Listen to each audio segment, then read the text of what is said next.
standing by. Eric, what stood out for me? Well, a number of things. But President Trump was asked if a deal with Canada is achievable in the next few days, and he said yes. What do you make of that? I'm still picking myself up from the floor. I was surprised by that. This is a man who came in saying that he wanted economic warfare. He was presenting a hostile takeover of Canada. He had derided the country, derided the former prime minister. And now it looks like there was an about face. And quite frankly, looking at Donald Trump today, he looked subdued. He looked like he was actually willing to acquiesce to not only a deal, but maybe perhaps coming off of these tariffs that we know have been punishing for both countries.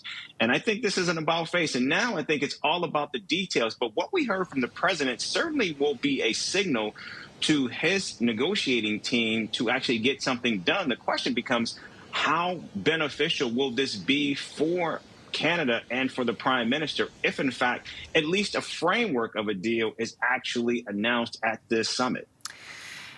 And it's a small thing, Eric, but I think it's a big thing that President Trump referred to the prime minister 2 or 3 times on a first-name basis, calling him Mark. Again, with that follow-up question, if a deal was achievable, and he said that there would be, Trump again said, I'm a tariff guy. We don't conflict, but we have different concepts. We want to see if we can get to the bottom of it, referring obviously to this trade dispute. So you and I had spoken earlier about whether or not there could be a breakthrough. You're still standing, which is good. You haven't dropped to the ground yet. But I think maybe carefully we could kind of change our expectations around this. So what and when could we see some sort of announcement from Donald Trump and Prime Minister Carney?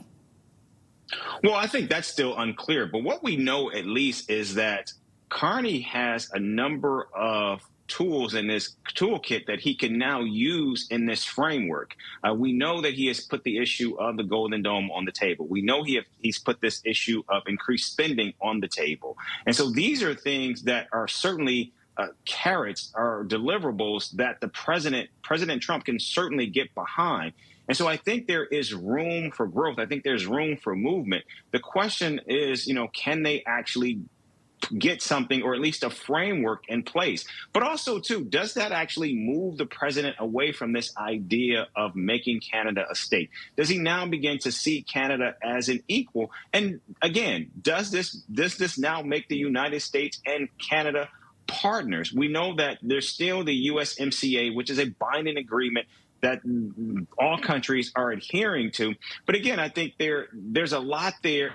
And I think the president would have to walk back a lot if, in fact, that is to happen. And is he willing to do so? And is he willing to do so for the sake of a deal? Again, I think right now it is Carney who's holding all the cards, and Donald Trump, who desperately, again, needs a win. He needs something to come out of this summit.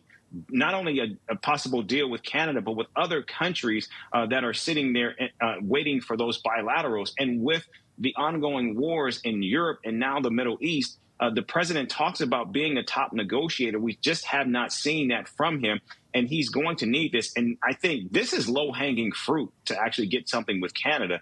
I think it's a matter of both sides actually coming to an agreement, and also Donald Trump moving off of this outlandish idea that somehow Canada becomes part of the United States. Well, I mentioned the fact that he called him Mark because I think that shows that they have a friendly relationship and that President Trump respects the prime minister, and that they have had, as a lot of reporting has suggested, that there have been communications, text messages between the two of them.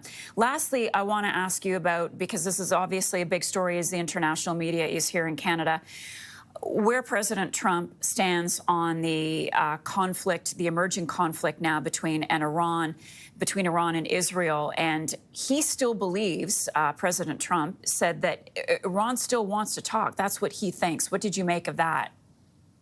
Yeah, that was a bit surprising because we know Iran has made clear that they have walked away from the negotiating table. But Donald Trump has also linked the idea that he himself actually was able to de-escalate tensions between Pakistan and India, which New Delhi is saying that simply isn't true. And again, so I think we have to take what the president is saying with a grain of salt, because we simply don't know, because actions from both of these countries are showing that this conflict is quickly escalating. And if Donald Trump is saying that there is room for negotiations and a deal, it would be great if he could actually provide some insight, perhaps more than what we're getting in terms of just words from him. Okay, and we should also just clarify something. President Trump, at the beginning of his remarks, was talking about Russia, saying that Obama and Justin Trudeau wanted to kick Russia out, so it became the G7 instead of the G8. That happened in 2014 before Prime Minister Justin Trudeau, just to clarify that last point. Do you want to add to that? Did you find it odd that he was bringing up Russia at the start of his remarks? No, we've seen him do that quite a bit. And quite frankly, it wasn't odd that he brought up Trudeau and President Obama, two people that I think he completely dislikes. And I think he wanted to, I think it was a passive aggressive way at lashing out at both men for Russia not being part of the G7, even though we know it's not true. As you mentioned, former Prime Minister Trudeau was not part of the G8 or Prime Minister of Canada at that time. Yeah, but I think that's what we're seeing from the president, just another schoolyard attempt to attack people who he perceives as enemies.